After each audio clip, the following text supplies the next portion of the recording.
엄마, 도장만 찍으면 수억 원이 통장에 들어온다니까. 셋째 아들이 내민 서류에는 수억 원이라는 숫자가 적혀 있었습니다. 태풍 때문에 사과밭이 망가졌으니 재보험금을 청구해야 한다는 것이었습니다. 그런데 74세 어머니는 서류도 아들의 말도 보지 않았습니다. 손에 들고 있던 사과의 꼭지 하나를 가만히 바라봤습니다. 그리고 조용히 말했습니다. 이 사과 누가 떨어뜨렸니?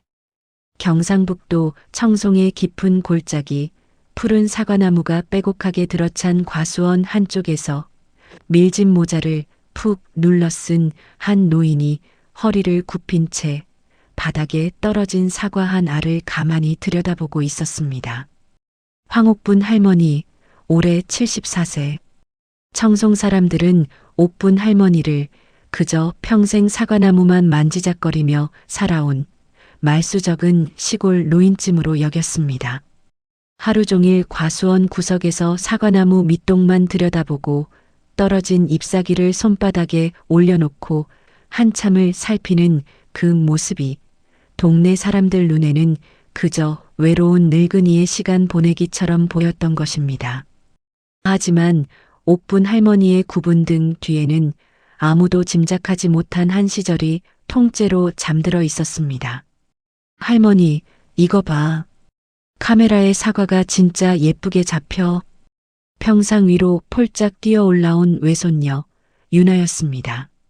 올해 25세, 도시에서 농가 브이로그를 찍는다며 방학을 핑계 삼아 청송으로 내려온 영리한 아이였습니다.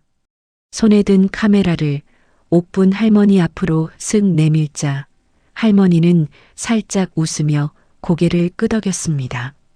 잘 찍었네, 유나야. 사과는 색깔보다 꼭지를 봐야 해. 또 꼭지? 할머니는 만날 꼭지 타령이야. 꼭지에는 그 사과가 살아온 한평생이 다 들어있단다. 유나가 까르르 웃으며 평상 끄트머리에 걸터 앉았습니다.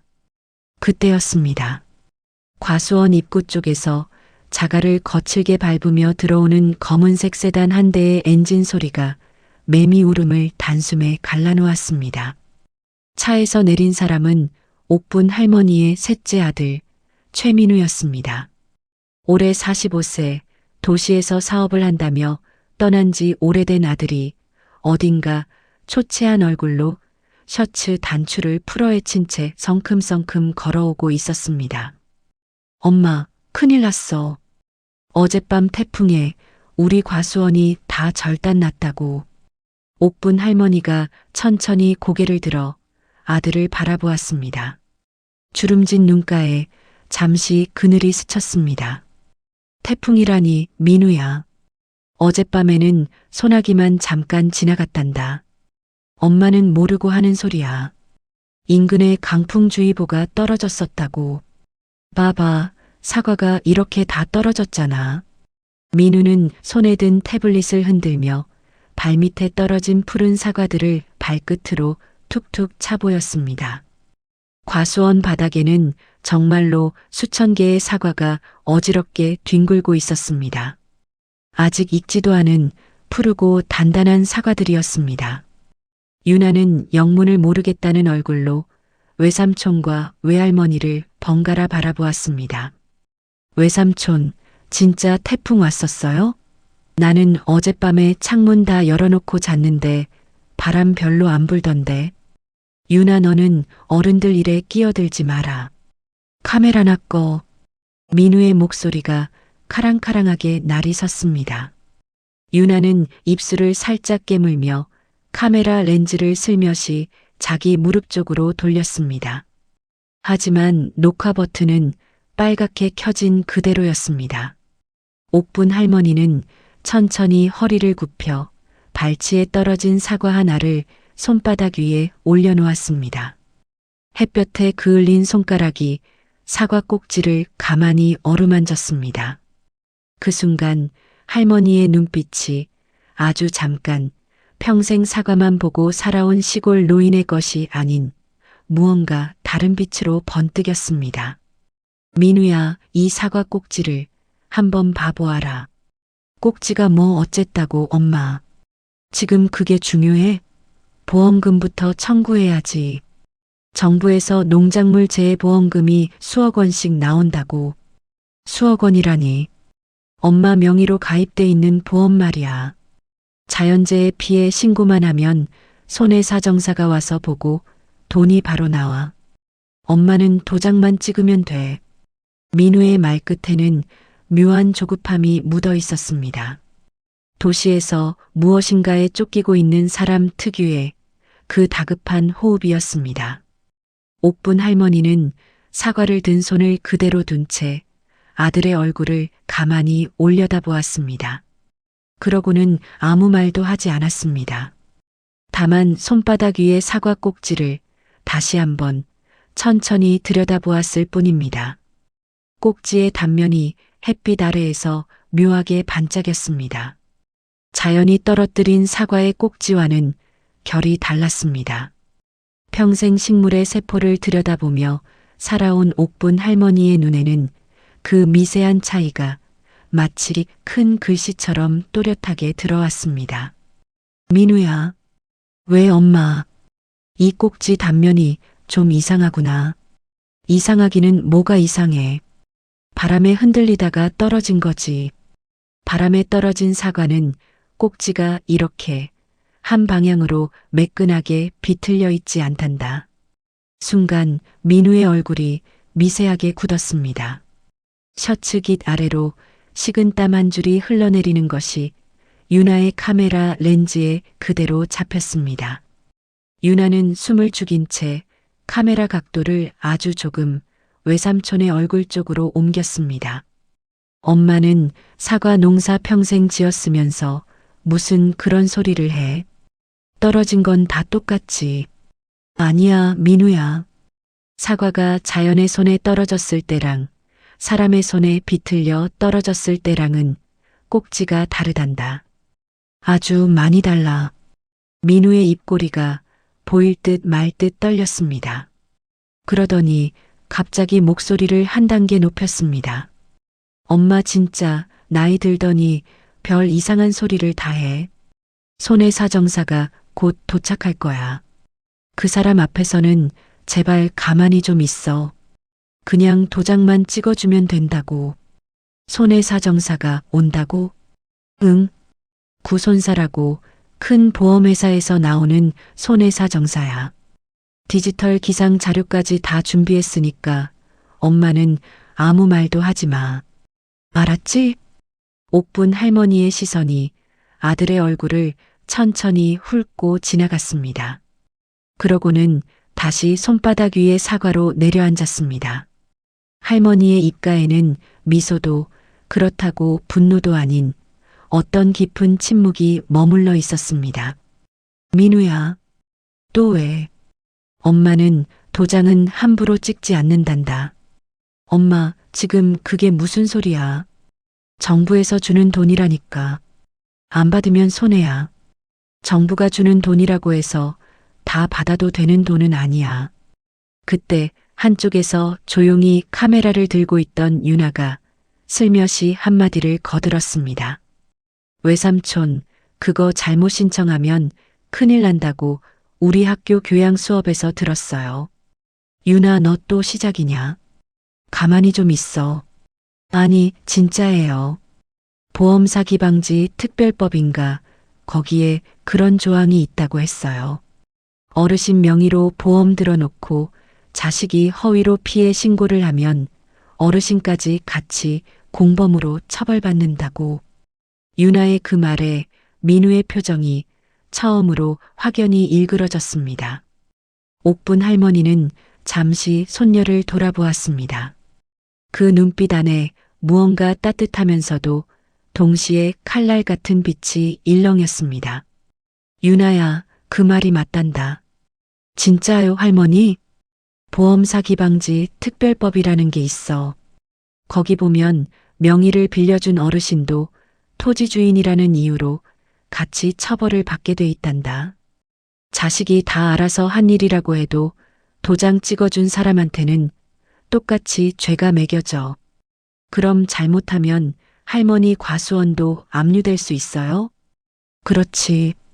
평생 일군 이 땅이 도장 한 번 잘못 찍었다는 이유로 통째로 넘어갈 수가 있는 거야. 민우의 얼굴이 시뻘겋게 달아올랐습니다. 그러더니 갑자기 유나 쪽으로 한 발 다가서며 손가락을 들이댔습니다.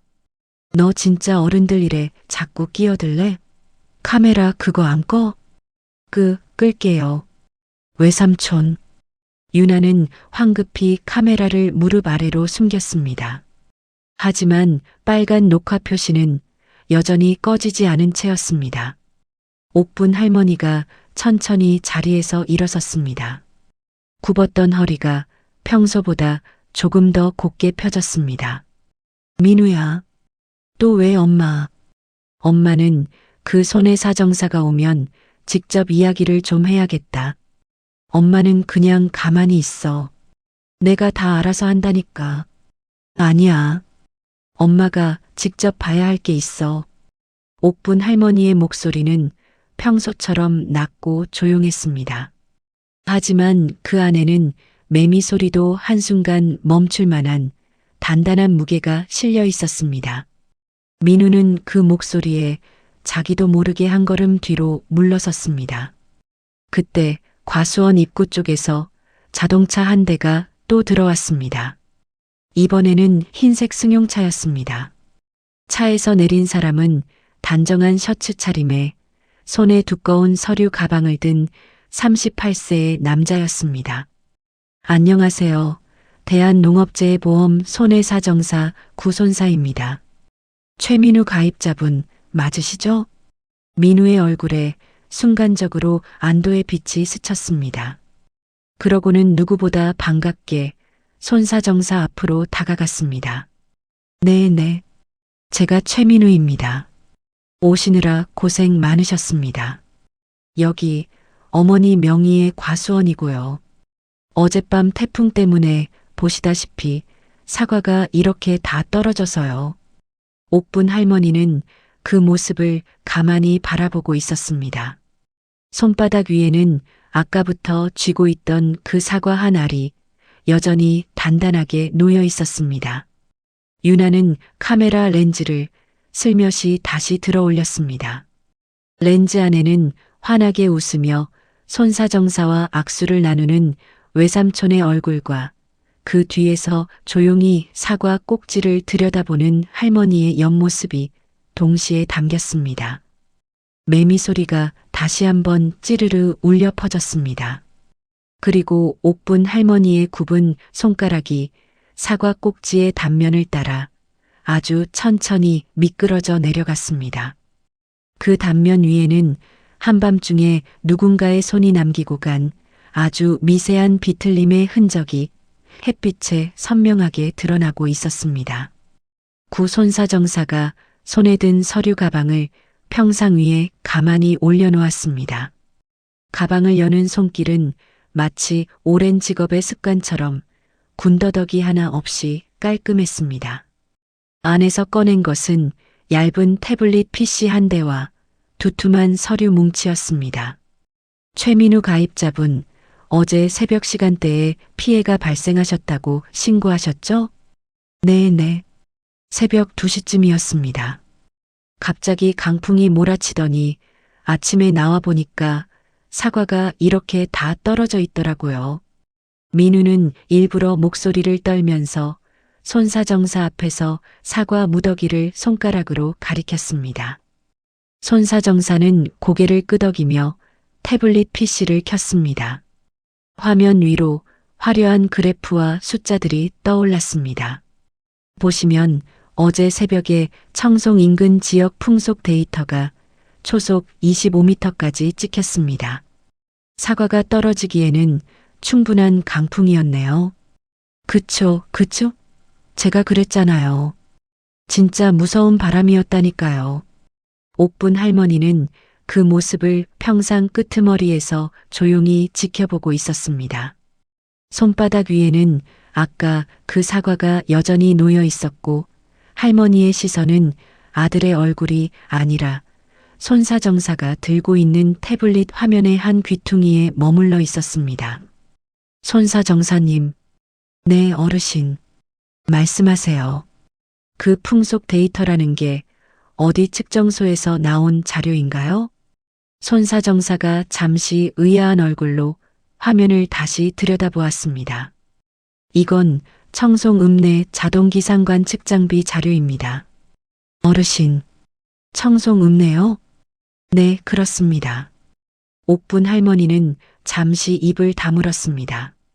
그러고는 천천히, 아주 천천히 고개를 한번 끄덕였습니다.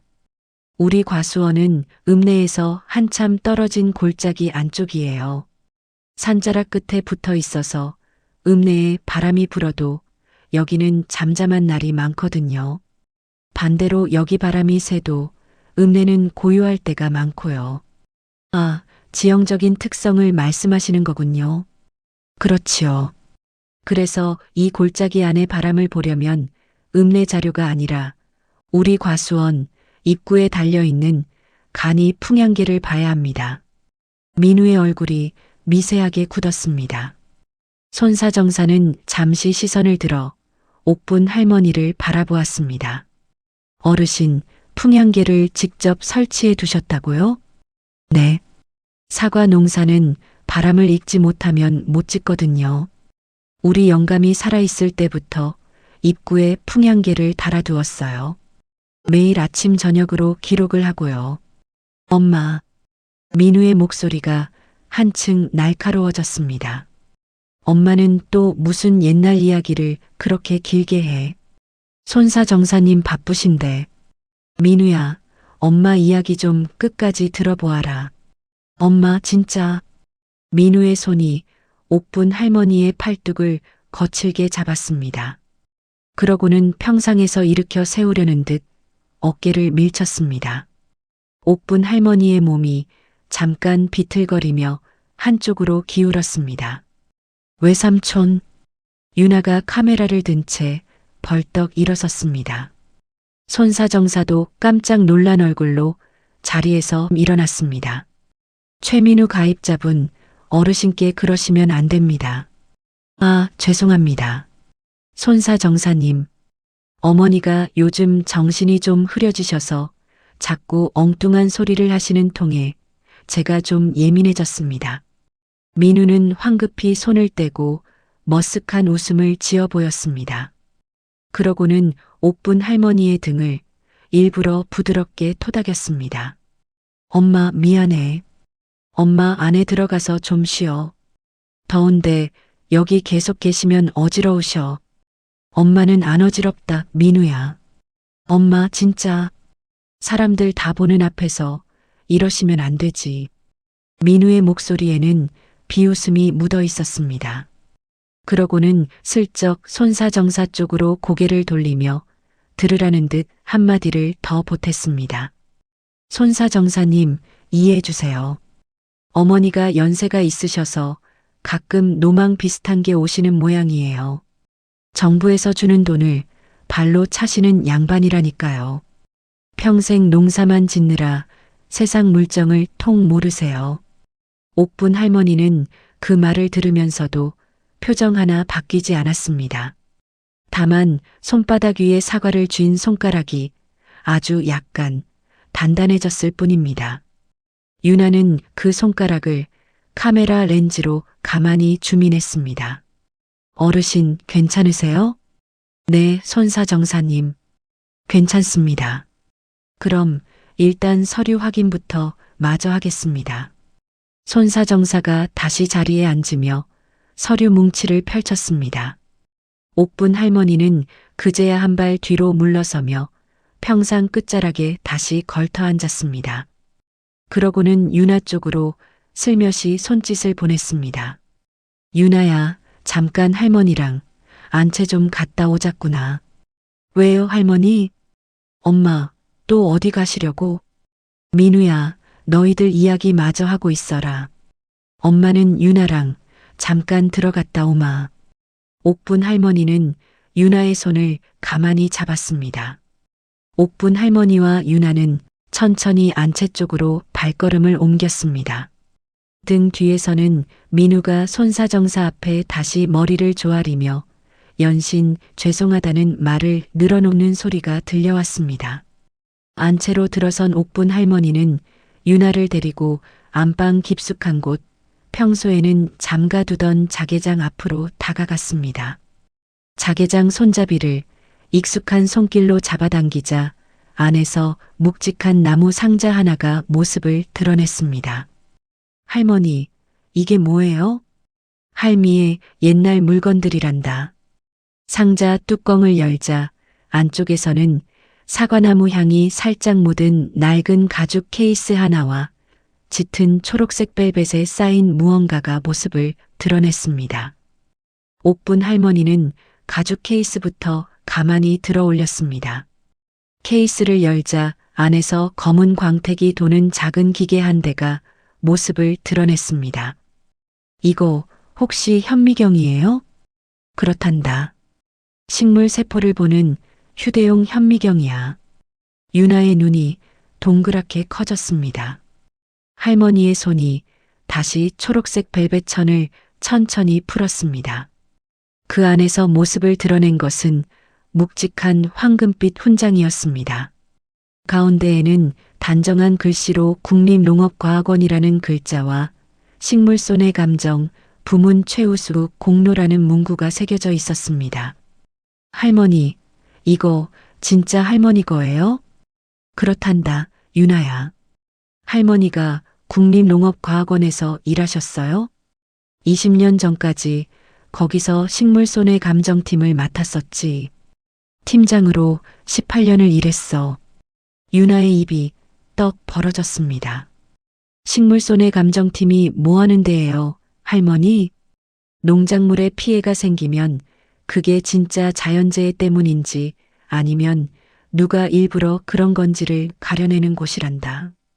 한 해에도 수십 건씩 농업보험 사기 사건들을 다 들여다봤었지. 그럼 할머니는 지금 외삼촌이 한 짓도 다 알고 계시는 거예요? 옥분 할머니는 잠시 아무 말도 하지 않았습니다. 그러고는 천천히 훈장을 다시 벨벳 천으로 감쌌습니다. 그 손길이 아주 느리고 조심스러웠습니다. 유나야. 네, 할머니. 할미는 말이다. 평생 식물의 단면만 들여다보면서 살았단다. 사람이 손을 댄 절단면이랑 자연이 만든 절단면은 절대로 같을 수가 없어.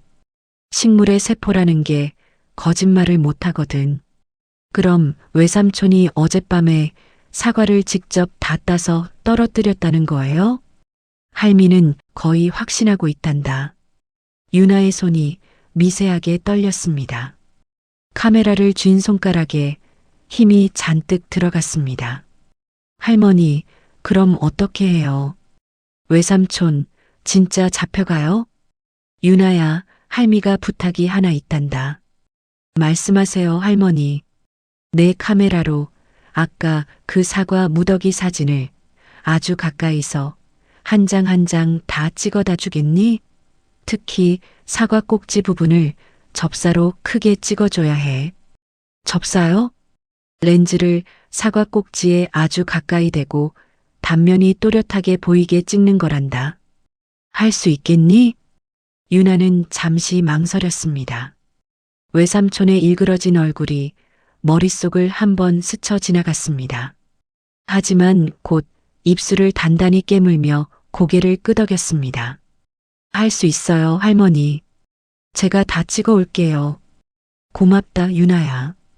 옥분 할머니는 손녀의 머리를 가만히 쓰다듬었습니다.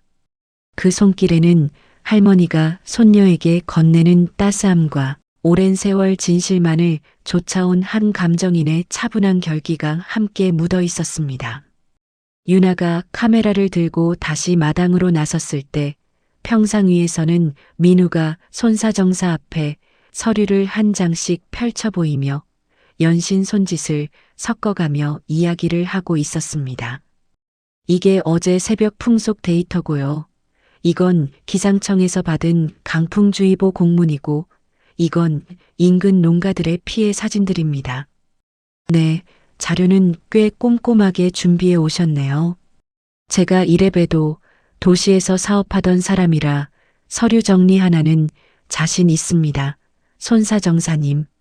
손사정사는 고개를 끄덕이면서도 어딘가 미묘한 표정을 짓고 있었습니다. 그 시선이 잠깐 안채 쪽에서 걸어 나오는 옥분 할머니에게로 향했습니다. 어르신, 다시 나오셨네요. 네, 손사정사님. 잠깐 정리할 게 있어서요.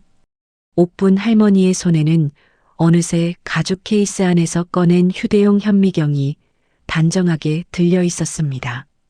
그 옆에는 두꺼운 돋보기 한 자루가 마치 오래된 칼처럼 자연스럽게 끼워져 있었습니다. 민우의 얼굴이 그것을 본 순간 완전히 새파랗게 질렸습니다. 엄마, 그거 어디서 났어? 엄마 옛날 물건이란다, 민우야. 엄마, 진짜 그런 거 들고 나와서 뭐 하시려고? 민우야, 사과 꼭지를 좀 같이 보자꾸나. 손사정사님도 같이. 옥분 할머니의 그 한마디에 매미 소리가 한순간 뚝 그쳤습니다. 평상 위에 펼쳐져 있던 민우의 서류들이 갑자기 바람도 없이 가볍게 떨려 보였습니다. 옥분 할머니가 평상 위에 휴대용 현미경을 단정하게 내려놓았습니다. 그 옆으로 두꺼운 돋보기와 손수건에 곱게 싼 작은 핀셋 한 자루가 차례로 모습을 드러냈습니다. 손사정사 구손사의 눈빛이 그 도구들을 보는 순간 미세하게 달라졌습니다. 어르신, 이건 일반 가정에서 볼 수 있는 물건이 아닌데요. 손사정사님, 보시는 눈이 있으시네요. 네, 저도 농작물 손해사정 일을 10년 넘게 해오면서 이런 도구를 가진 분을 본 적이 한 번도 없었습니다. 옥분 할머니는 잔잔한 미소를 지으며 고개를 살짝 끄덕였습니다. 그러고는 천천히 자신의 옆자리에 놓여있던 사과 한 알을 들어 올렸습니다. 햇볕에 반사된 사과의 푸른 껍질이 반짝 빛을 냈습니다. 엄마, 그만해. 민우의 목소리가 다급해졌습니다. 평상 끝자락에 앉아있던 그의 다리가 자신도 모르게 들썩였습니다. 엄마, 손사정사님 바쁘셔. 그냥 서류 확인하고 빨리 마무리하자고. 민우야, 잠깐만 기다려보아라. 엄마가 손사정사님한테 한 가지만 보여드리면 된다. 엄마, 진짜. 민우야. 옥분 할머니의 목소리가 한 톤 낮아졌습니다.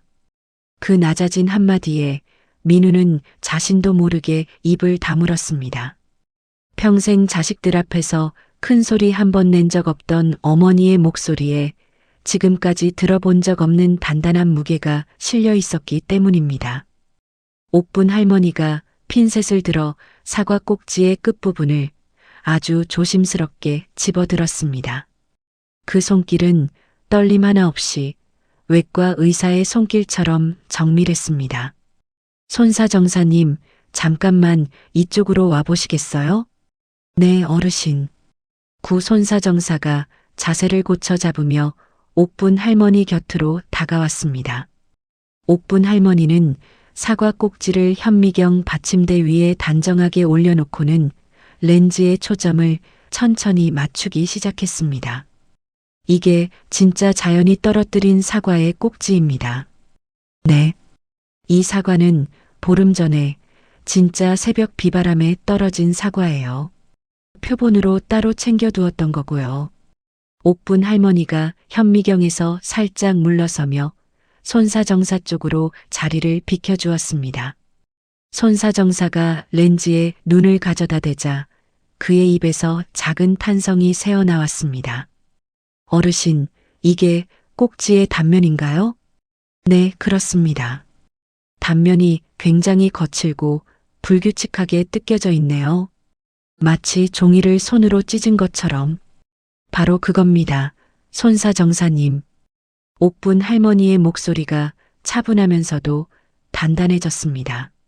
자연이 떨어뜨린 사과는 꼭지 안쪽에 있는 2층이라는 세포층이 며칠에 걸쳐서 천천히 갈라집니다. 사과가 익으면서 수분이 빠지고 세포벽이 약해지면서 자연스럽게 분리가 되는 거예요. 그래서 단면이 보시는 것처럼 거칠고 한쪽 방향으로 치우치지 않게 사방으로 골고루 뜯어집니다. 아, 그래서 이렇게 단면이 둥글게 마치 솜처럼 보이는 거군요. 네. 그게 자연의 손길입니다. 손사정사가 고개를 천천히 끄덕였습니다. 그러고는 잠시 평상 위에 흩어져 있는 민우의 서류들을 한번 흘끔 바라보았습니다. 그 시선이 묘하게 달라져 있었습니다. 엄마, 그게 무슨 이야기야? 그냥 사과는 다 똑같이 떨어지는 거지. 민우야, 잠깐만 기다려 보아라. 엄마가 진짜 보여줄 건 지금부터다. 옥분 할머니는 핀셋을 다시 들었습니다. 이번에는 오늘 아침 떨어진 사과 무더기 중에서 유나가 카메라로 접사 촬영을 마친 사과 한 알을 골라 들었습니다. 사과 꼭지를 다시 한번 현미경 받침대 위에 정성스럽게 올려놓았습니다. 손사정사님, 이번에는 이걸 한번 봐주세요. 오늘 아침에 우리 과수원 바닥에 떨어져 있던 사과입니다. 구 손사정사가 다시 렌즈에 눈을 가져다 댔습니다. 그 순간 그의 표정이 눈에 띄게 굳었습니다. 어르신, 이건 보이시지요? 단면이 너무 매끈합니다. 그리고 한쪽 방향으로 세포들이 일정하게 찌그러져 있네요. 마치 누가 손으로 꽉 잡고 비틀어 뜯은 것처럼. 바로 그겁니다. 손사정사님. 평상 위에 흐르던 공기가 한순간 얼어붙었습니다. 매미 소리마저 멈춘 듯한 정적이 과수원 위로 가만히 내려앉았습니다. 민우의 얼굴에서 핏기가 빠르게 사라져갔습니다. 엄마, 그만. 민우야, 엄마 이야기 좀 끝까지 들어보아라. 엄마, 진짜 그만하라고. 민우가 갑자기 자리에서 벌떡 일어섰습니다. 평상이 흔들리면서 위에 놓여있던 서류들이 우수수 바닥으로 떨어졌습니다. 그 모습에 손사정사가 자세를 바로잡으며 한 발 뒤로 물러섰습니다. 최민우 가입자분, 진정하세요. 손사정사님, 죄송합니다. 어머니가 자꾸 이상한 말씀을 하셔서 제가 좀 흥분했습니다. 죄송합니다. 가입자분, 잠깐 자리에 앉아주시겠어요? 손사정사의 목소리에 처음으로 사무적인 단호함이 묻어났습니다. 민우는 입술을 깨물며 천천히 다시 자리에 앉았습니다. 두 손이 무릎 위에서 미세하게 떨리고 있었습니다. 옥분 할머니는 그 모습을 한번 가만히 바라보고는 다시 손사정사 쪽으로 시선을 돌렸습니다. 손사정사님, 한 가지만 더 봐주세요. 네, 어르신. 말씀하세요. 사과 꼭지가 떨어진 자리, 그러니까 가지에 남아있는 흔적도 한번 봐주셔야 합니다. 옥분 할머니는 평상 옆에 세워둔 사과나무 가지 한 토막을 들어 올렸습니다. 유나가 아까 할머니의 부탁을 받고 과수원 안쪽에서 잘 나온 것이었습니다. 가지 위에는 사과가 매달려 있던 자리가 작은 점처럼 남아 있었습니다. 자연 낙과가 일어난 가지는요, 사과가 빠져나간 자리가 마치 단추 구멍처럼 깨끗하게 뚫려 있습니다. 2층 세포가 차곡차곡 분리가 되면서 가지 쪽에는 아주 미세한 흠집조차 남지 않거든요. 네. 그런데 오늘 아침에 떨어진 사과들이 매달려 있던 가지를 보시면 사과가 빠져나간 자리에 가지 껍질이 같이 뜯겨 있고 옆쪽 잎사귀 한두 장이 같이 찢겨나간 흔적이 있어요. 옥분 할머니는 돋보기를 가지 위로 가져다 댔습니다. 손사정사가 허리를 굽혀 돋보기 안을 들여다보았습니다. 그러고는 작게 한숨을 내쉬었습니다. 어르신 말씀이 맞네요. 잎사귀가 같이 찢겨 있습니다. 그리고 가지 껍질도 한쪽으로 벗겨졌어요. 그건 누군가 사과를 비틀어서 뜯을 때 옆에 있는 잎사귀까지 같이 잡아당겨졌다는 흔적입니다. 손에 장갑을 끼고 한밤중에 어둠 속에서 빠르게 따내려간 흔적이에요. 옥분 할머니의 목소리는 끝까지 차분했습니다. 마치 수십 년 전 강의실의 단상 위에서 후배 감정사들에게 식물 세포의 비밀을 가르치던 그날의 옥분 팀장의 목소리 그대로였습니다. 엄마, 그만하라고. 그만. 민우의 목소리가 거의 비명처럼 갈라졌습니다. 자리에서 다시 벌떡 일어선 그가 옥분 할머니를 향해 한 발 다가섰습니다. 그 순간 유나가 카메라를 든 채 두 사람 사이로 후다닥 끼어들었습니다. 외삼촌, 할머니한테 그러지 마세요. 유나, 너 카메라 끄라고 했잖아. 안 꺼요. 절대 안 꺼요. 외삼촌, 진짜 너무하시는 거예요. 유나의 눈에 어느새 눈물이 그렁그렁 맺혀 있었습니다. 그래도 카메라를 든 손은 절대 흔들리지 않았습니다. 평생 사진 한 장 똑바로 못 찍던 손녀의 손이 그 순간만큼은 어른 못지않은 단단함으로 카메라를 받치고 있었습니다. 옥분 할머니는 그런 손녀의 어깨에 가만히 손을 얹었습니다. 유나야, 괜찮다. 할머니, 안 다쳤어. 할머니, 손사정사님. 옥분 할머니는 다시 손사정사 쪽으로 천천히 몸을 돌렸습니다. 손사정사님, 마지막으로 한 가지만 더 봐주실 수 있겠어요? 네, 어르신. 보여주세요. 민우가 오늘 가져온 그 풍속 데이터요. 청송 읍내 자동기상관 측장비에서 나온 자료라고 하셨지요? 네, 그렇습니다. 그 자료에 측정 시각을 한번 자세히 봐주시겠어요? 새벽 2시쯤에 초속 25m가 찍혔다고 하셨지요? 네, 맞습니다. 손사정사가 다시 태블릿 PC를 들어 올려 화면을 자세히 들여다보았습니다.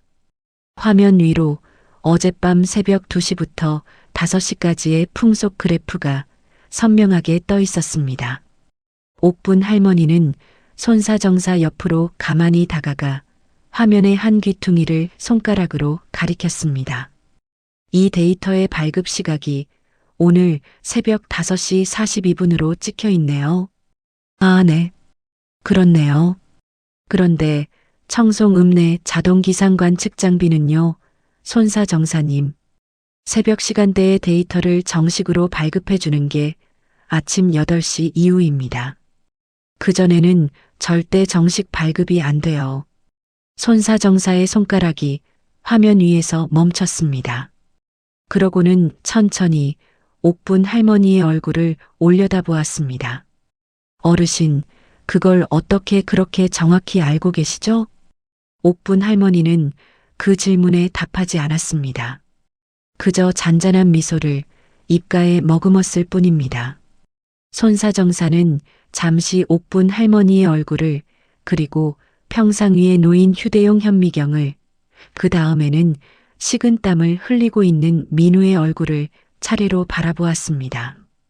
10년 넘게 손해 사정 일을 해온 그의 직감이 무언가가 단단히 잘못되었다는 신호를 조용히 보내오고 있었습니다. 최민우 가입자분. 네, 손사정사님. 이 풍속 데이터 어디서 받으셨다고 하셨죠? 그건 아는 사람을 통해서. 아는 사람이라고요? 네. 그러니까 기상 자료를 잘 다루는 친구가 있어서. 민우의 목소리가 점점 잦아들었습니다. 손사정사는 손에 든 태블릿 PC를 천천히 내려놓으며 자세를 바로잡았습니다. 그러고는 셔츠 안주머니에서 작은 수첩 한 권을 꺼내 들었습니다. 가입자분, 이 자료의 출처를 정확하게 다시 말씀해 주셔야겠습니다. 매미 소리가 다시 한번 찌르르 울려 퍼졌습니다. 그러나 이번에는 그 매미 소리조차도 평상 위의 무거운 공기를 깨뜨리지 못했습니다. 민우의 두 손이 무릎 위에서 점점 더 떨려오고 있었습니다. 옥분 할머니는 그 모든 광경을 평상 끝에서 가만히 지켜보고 있었습니다. 햇볕에 그을린 손가락 끝에는 아까 그 사과 한 알이 여전히 단단하게 들려 있었습니다. 유나는 그 모든 장면을 카메라 렌즈 안에 고스란히 담아내고 있었습니다. 가입자분, 한 번 더 여쭙겠습니다. 이 풍속 데이터 어디서 받으셨습니까? 그게 손사정사님. 제가. 가입자분. 손사정사의 목소리가 점점 더 사무적으로 변해갔습니다. 민우는 셔츠 깃을 풀어 헤치며 손등으로 이마에 맺힌 땀을 거칠게 닦아냈습니다. 그러더니 갑자기 자리에서 벌떡 일어섰습니다. 손사정사님, 잠깐만요. 잠깐만 화장실 좀 다녀오겠습니다. 가입자분, 자리에서 일어나시면 안 됩니다. 진짜 급해서 그래요. 금방 다녀올게요. 민우의 시선이 황급히 마당 끝에 자기 차 쪽을 향했습니다. 그 눈빛을 옥분 할머니가 놓치지 않았습니다. 민우야, 엄마 비켜. 민우야, 도망가지 마라. 옥분 할머니의 그 한마디에 민우의 발걸음이 잠시 멈췄습니다. 어머니의 목소리가 평소처럼 차분했음에도 불구하고 무언가 등 뒤에서 발목을 단단히 잡아채는 힘이 있었기 때문입니다. 엄마는 비켜. 진짜로. 민우야, 엄마 이야기 좀 들어봐. 엄마 이야기는 이제 안 들어. 민우가 거칠게 옥분 할머니의 어깨를 밀쳤습니다. 옥분 할머니의 몸이 한쪽으로 기우뚱했습니다. 유나가 비명을 지르며 카메라를 든 채 할머니에게 달려들었습니다. 할머니, 유나야, 괜찮다, 괜찮아. 옥분 할머니는 손녀의 부축을 받으며 천천히 다시 자세를 잡았습니다. 그러고는 도망치려는 아들의 등 뒤를 향해 조용한 목소리로 한마디를 던졌습니다. 민우야, 내 휴대전화 비밀번호가 아직도 엄마 생일이지? 민우의 발이 그 자리에 얼어붙었습니다. 천천히, 아주 천천히 어머니 쪽으로 고개를 돌렸습니다. 새파랗게 질린 얼굴 위로 식은땀이 한 줄기 또 한 줄기 흘러내리고 있었습니다. 엄마, 그게 왜? 내가 어젯밤 새벽 2시쯤에 누구한테 전화를 걸었는지 엄마는 이미 다 알고 있단다. 엄마, 진짜 왜 이래? 손사정사님. 옥분 할머니가 다시 손사정사 쪽으로 몸을 돌렸습니다. 이건 이따가 경찰분들이 오시면 직접 확인하시면 될 거예요. 우리 민우 휴대전화 통화 기록만 한 번만 봐주시라고 하면 됩니다. 손사정사가 고개를 천천히 끄덕였습니다. 그러고는 셔츠 안주머니에서 자신의 휴대전화를 꺼내 들었습니다. 가입자분, 잠시만 그 자리에 서 계세요. 저는 본사 보고와 함께 한 군데 더 연락을 좀 드려야겠습니다. 손사정사님, 잠깐만요. 제가 다 설명할 수 있어요. 진짜로요. 가입자분, 설명은 이따 경찰관님 앞에서 하시면 됩니다.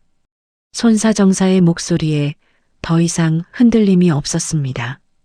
10년 넘게 농작물 손해사정 현장을 누비며 보아온 그의 직감은 이미 결론을 내리고 있었습니다. 옥분 할머니는 그제야 평상 끝에 다시 가만히 앉았습니다. 손바닥 위에는 아까 그 사과 한 알이 여전히 단단하게 놓여 있었습니다. 햇볕에 그을린 손가락이 사과의 꼭지 자리를 천천히 어루만졌습니다. 할머니. 유나가 떨리는 목소리로 할머니의 옆에 바짝 붙어 앉았습니다. 유나야. 외삼촌, 진짜 잡혀가는 거예요? 그렇게 될 것 같구나. 할머니, 마음 아프시죠? 옥분 할머니는 잠시 아무 말도 하지 않았습니다. 그저 사과 꼭지를 어루만지던 손가락이 잠깐 멈췄을 뿐이었습니다. 한참 뒤에야 옥분 할머니는 조용한 목소리로 입을 열었습니다. 유나야. 네, 할머니. 할미는 말이다. 자식을 잃는 건 한순간이지만 평생을 지켜온 정직은 한 번 잃으면 영영 못 찾는다나. 할머니, 내 외삼촌이 지금 받아야 할 벌을 안 받으면 다음에는 더 큰 죄를 짓게 돼. 할미가 도장 한 번 잘못 찍어주면 내 외삼촌도 할미도 그리고 너희들까지도 평생 가난한 양심 위에서 살아야 한다. 유나의 눈에서 굵은 눈물 한 방울이 또르르 흘러내렸습니다. 그 눈물을 옥분 할머니의 손가락이 가만히 닦아주었습니다. 할머니, 그래도 외삼촌 너무 불쌍해요. 불쌍하지, 유나야. 할미도 불쌍해. 자식이 어쩌다가 이 지경까지 왔는지 엄마도 가슴이 다 무너진다. 옥분 할머니의 목소리가 처음으로 살짝 갈라졌습니다. 그러나 손바닥 위에 사과 꼭지를 어루만지는 손길만큼은 끝까지 흔들리지 않았습니다. 그때 손사정사의 통화가 끝났습니다. 그가 휴대전화를 다시 안주머니에 넣으며 옥분 할머니 쪽으로 천천히 다가왔습니다. 어르신, 네, 손사정사님. 본사에 보고 드렸고요. 경찰서에도 신고를 마쳤습니다. 15분 안에 청송경찰서에서 형사님들이 도착하실 겁니다. 수고 많으셨어요, 손사정사님. 어르신, 한 가지만 여쭤봐도 되겠습니까? 네, 말씀하세요. 손사정사가 잠시 망설이는 듯 하더니 옥분 할머니의 옆자리에 천천히 앉았습니다. 그러고는 평상 위에 놓인 휴대용 현미경을 가만히 손가락으로 가리켰습니다. 어르신, 혹시 예전에 국립농업과학원에서 일하셨던 적이 있으십니까? 옥분 할머니가 잔잔하게 미소 지었습니다. 손사정사님, 그걸 어떻게 짐작하셨어요? 제가 이 일을 시작할 때 선배 손사정사님 한 분이 늘 말씀하셨던 분이 있었습니다. 청송에서 올라오신 황 팀장님이라고요. 식물세포 단면 하나로 농업보험 사기를 수십 건씩 가려내셨다는 전설의 감정인 한 분이요. 손사정사님도 그분 이름을 알고 계셨군요. 네. 후배들끼리는 그분 이야기를 두고두고 했었습니다. 그런데 어르신이 바로 그 황 팀장님이실 줄은 정말 꿈에도 몰랐습니다. 손사정사의 눈빛에 깊은 존경이 어렸습니다. 옥분 할머니는 그저 가만히 고개를 한번 끄덕였습니다. 이제는 그냥 청송의 늙은 농사꾼이에요. 손사정사님. 아닙니다, 어르신. 오늘 어르신이 안 계셨더라면 저는 10년 넘는 제 경력에 처음으로 큰 오점을 남길 뻔했습니다. 정말 진심으로 감사드립니다. 손사정사가 옥분 할머니에게 깊이 고개를 숙였습니다. 옥분 할머니는 손을 가만히 들어 그의 어깨를 한번 다독여 주었습니다. 저 멀리 자동차 2대가 과수원 입구로 들어오는 모습이 보였습니다. 검은색 세단과 그 뒤를 따르는 경찰 순찰차였습니다. 민우의 다리에서 모든 힘이 빠져나갔습니다. 그가 무너지듯 평상 옆 흙바닥에 털썩 주저앉았습니다. 엄마. 민우의 목소리가 처음으로 작아졌습니다. 어린 시절 엄마의 치맛자락을 붙들고 울먹이던 그 목소리 그대로였습니다. 엄마, 나 어떡해. 진짜 나 어떡해. 옥분 할머니가 천천히 자리에서 일어섰습니다. 그러고는 흙바닥에 주저앉아 있는 아들 앞으로 다가가 그 옆에 가만히 무릎을 굽혔습니다. 햇볕에 그을린 손이 아들의 어깨 위에 조용히 얹혔습니다. 민우야. 엄마. 엄마는 너를 자식으로 낳은 걸 후회한 적은 한 번도 없단다. 엄마. 그런데 민우야, 엄마는 너를 잘못 키운 건 아닐까. 그 생각은 오늘 처음으로 했단다. 민우의 어깨가 들썩이며 떨려왔습니다. 흙바닥 위로 그의 눈물 한 방울이 툭 떨어졌습니다. 엄마는 도시에서 돈 좀 벌어보겠다고 떠난 너를 한 번도 원망한 적이 없어. 사업이 망했다고 했을 때도, 빚이 늘어났다고 했을 때도 엄마는 그저 내가 건강하기만 바랐단다. 그런데 너는 그 빚을 갚겠다고 엄마의 평생을 통째로 팔아넘기려 했구나. 엄마, 죄송해요. 진짜 죄송해요. 민우야, 죄송하다는 말은 엄마한테 할 게 아니야. 너 자신한테, 그리고 내가 속이려 했던 이 손사정사님한테, 또 이 나라의 모든 정직한 농부들한테 해야 한다. 민우는 흙바닥에서 어깨를 들썩였습니다. 옥분 할머니는 그런 아들의 등을 한참 동안 가만히 쓰다듬어 주었습니다. 그 손길에는 미움도 분노도 담겨 있지 않았습니다. 그저 자식을 향한 어머니의 마지막 위로만이 조용히 흐르고 있었습니다. 경찰 순찰차가 과수원 마당 안으로 천천히 들어와 멈춰 섰습니다. 차에서 내린 2명의 형사가 단정한 발걸음으로 평상 쪽으로 다가왔습니다. 앞장선 형사가 모자를 가볍게 벗으며 옥분 할머니에게 인사를 건넸습니다. 청송경찰서에서 나왔습니다. 신고하신 분이 어느 분이시지요? 제가 신고했습니다, 형사님. 손사정사가 자리에서 일어서며 손을 들었습니다. 그러고는 평상 위에 놓인 서류들과 휴대용 현미경, 2 종류의 사과 꼭지를 차례로 가리켰습니다. 여기 가입자 최민우 씨가 농작물 재해보험금을 허위로 청구한 정황이 명확합니다. 어르신께서 직접 식물세포 단면 분석을 통해 인위적 절단 흔적을 증명해 주셨습니다. 형사가 옥분 할머니를 한번 바라보고는 천천히 고개를 숙였습니다. 어르신, 도와주셔서 감사합니다. 이제부터는 저희가 맡겠습니다. 옥분 할머니는 가만히 고개를 끄덕였습니다. 그러고는 아들의 등을 마지막으로 한 번 더 가만히 쓰다듬어 주었습니다. 민우야, 죗값을 다 치르고 나오너라. 엄마는 그때까지 이 자리에서 사과나무를 지키고 있을 테니까. 민우는 더 이상 아무 말도 하지 못했습니다. 그저 어깨를 들썩이며 끝없이 흐느낄 뿐이었습니다. 형사 2명이 천천히 다가와 민우의 양팔을 부축하듯 일으켜 세웠습니다. 매미 소리가 다시 한번 찌르르 울려 퍼졌습니다. 푸른 사과나무 잎사귀 사이로 한여름의 햇살이 옥분 할머니의 구분 등 위로 따스하게 내려앉고 있었습니다. 형사 2명에게 양팔이 붙들린 채 민우는 천천히 순찰차 쪽으로 끌려나갔습니다. 흙바닥에 엎드려 흘린 눈물 자국이 그의 셔츠 앞섭에 짙은 얼룩으로 남아 있었습니다. 옥분 할머니는 평상 끝자락에 가만히 선 채로 그 뒷모습을 끝까지 바라보았습니다. 순찰차에 오르기 직전 민우가 마지막으로 고개를 돌렸습니다. 어머니의 눈과 자신의 눈이 마주쳤습니다. 엄마, 민우야. 엄마, 나 죄송해요.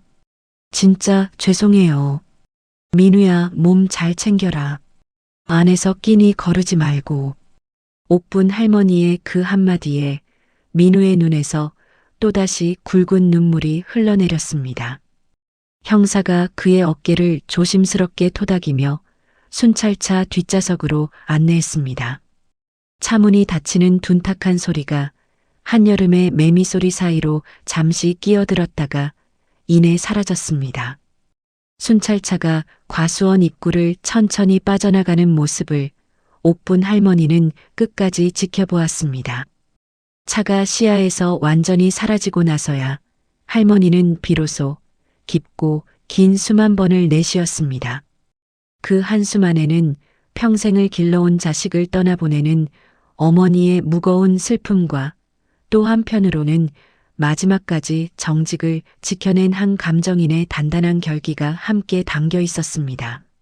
어르신, 손사정사 구손사가 평상 곁으로 다가왔습니다. 손에는 가지런하게 정리된 서류 한 묶음이 들려 있었습니다. 손사정사님, 수고 많으셨어요. 아닙니다, 어르신. 제가 드릴 말씀이 없습니다. 무슨 말씀이세요? 솔직히 말씀드리면요, 어르신.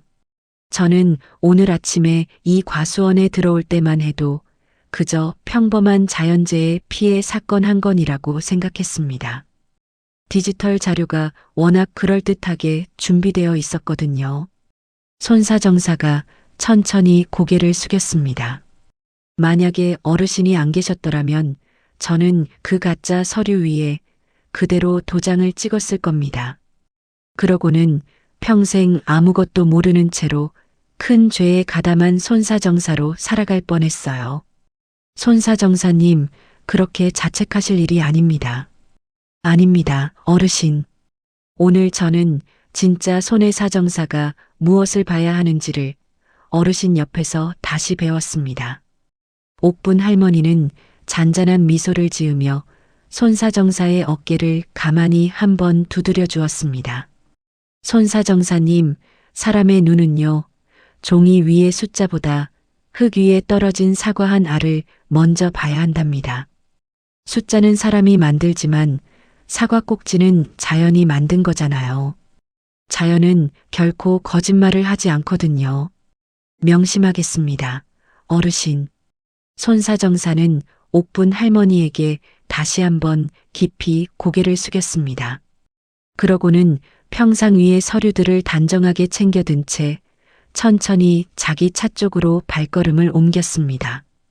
차에 오르기 직전 그가 잠시 멈춰서서 과수원 가득한 푸른 사과나무들을 한번 둘러보았습니다. 그 시선 속에는 10년 만에 처음으로 농작물이라는 살아있는 생명을 마주한 사람의 깊은 경외감이 어려 있었습니다. 손사정사의 차가 과수원 입구를 빠져나간 뒤 마당 안에는 옥분 할머니와 유나 두 사람만 남았습니다. 매미 소리가 다시 찌르르 울려 퍼지기 시작했습니다.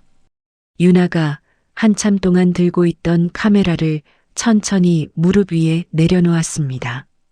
빨갛게 켜져 있던 녹화 표시등이 마침내 깜빡임을 멈추었습니다. 할머니, 왜 유나야? 할머니, 진짜 대단하세요. 옥분 할머니가 가볍게 웃었습니다.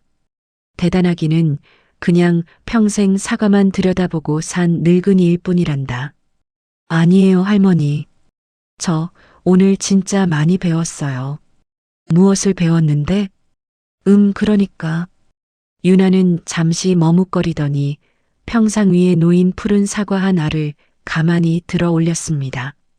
진짜 중요한 건요, 화려한 서류나 멋진 숫자가 아니라 작은 것 하나라도 정성껏 들여다볼 줄 아는 눈인 것 같아요.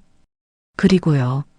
그리고 가족이라는 이유로 잘못된 일에 도장을 찍어주면 안 된다는 거요. 그게 진짜로 가족을 사랑하는 길이 아니라는 거 오늘 알았어요. 옥분 할머니가 손녀의 머리를 가만히 쓰다듬었습니다. 우리 유나가 오늘 진짜 어른이 되었구나. 할머니. 왜? 근데 할머니, 저 한 가지만 더 여쭤봐도 돼요? 그래, 물어봐라. 유나가 손에 든 사과를 만지작거리며 조심스럽게 입을 열었습니다. 아까 외삼촌한테 도장 찍어주면 할머니까지 같이 처벌받는다고 그러셨잖아요. 그게 진짜 그런 법이 있는 거예요? 그렇단다, 유나야. 보험 사기 방지 특별법이라고 따로 법이 있어. 거기 보면 보험 명의를 빌려준 사람도 토지나 재산의 주인이라는 이유로 똑같이 공범으로 처벌받게 돼 있단다. 진짜로요? 명의만 빌려줬을 뿐인데도요?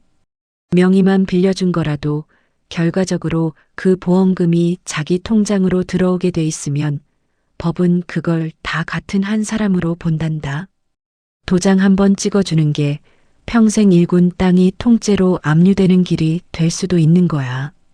그럼 시골 어르신들은요, 자식들이 와서 보험금 받자고 도장 찍어달라고 하면 어떻게 해야 돼요? 그럴 때는 말이다, 유나야. 절대로 그 자리에서 바로 도장을 찍어주면 안 된단다. 자식이 아무리 다급하게 굴어도 일단 도장은 손에서 떼고 있어야 해. 그 다음에는요? 그 다음에는 반드시 국가에서 인정해주는 공인감정인을 부르거나 시청이나 군청의 농업기술센터에 직접 전화를 걸어서 정식으로 피해 조사를 신청해야 한단다. 자식이 들고 온 서류만 믿고 도장을 찍으면 그게 평생 후회로 남는 일이 되는 거야. 공인감정인이요. 알았어요, 할머니. 저 우리 학교 친구들한테도 꼭 알려줄게요. 친구 할머니, 할아버지들이 이런 일 안 당하시게요. 옥분 할머니가 잔잔하게 미소 지었습니다. 그 미소 안에는 평생 진실만을 좇아온 한 감정인의 깊은 평온이 어려 있었습니다. 우리 유나가 오늘 진짜 큰 공부를 했구나. 할머니 덕분이에요. 고맙다, 유나야. 옥분 할머니가 손녀의 손을 가만히 잡았습니다. 그 손길이 오늘따라 유난히 따뜻하게 느껴졌습니다. 유나는 카메라를 옆으로 살짝 밀어둔 채 평상 위에 할머니 어깨에 가만히 기대 앉았습니다. 할머니, 왜 유나야? 저 수박 한 조각 잘 나올까요? 아까 우물에 담가둔 거 시원해졌을 거예요. 그러자꾸나. 우리 유나랑 시원한 수박 한 조각 같이 먹자. 유나가 폴짝 평상에서 뛰어내려갔습니다. 부엌 쪽으로 달려가는 손녀의 뒷모습을 옥분 할머니가 가만히 바라보았습니다.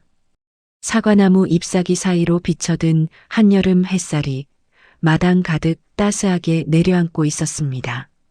잠시 뒤 유나가 커다란 쟁반에 시원한 수박 2조각을 담아가지고 돌아왔습니다.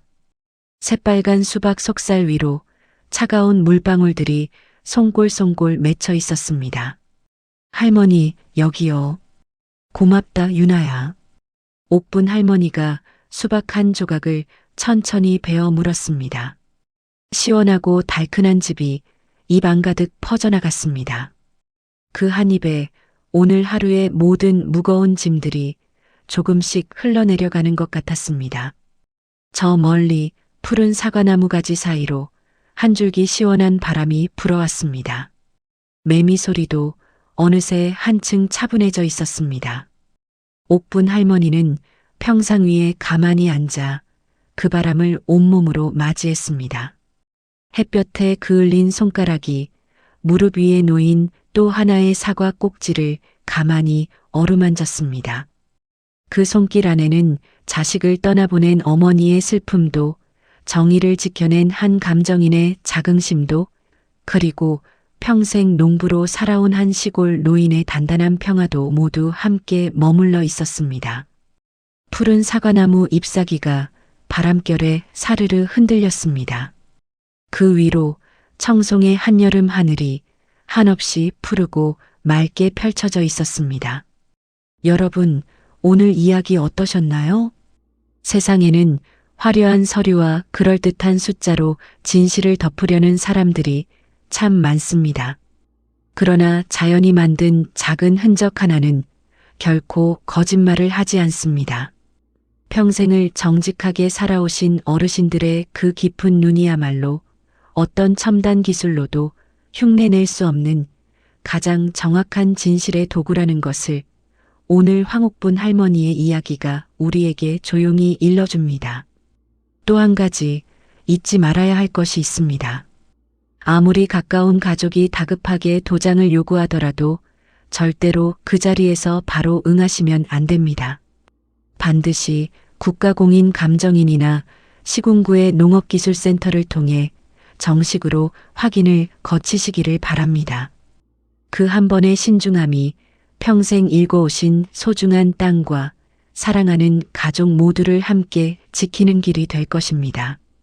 구독과 좋아요는 이야기 만드는 데 큰 힘이 됩니다. 긴 영상 함께 해주셔서 진심으로 감사드립니다.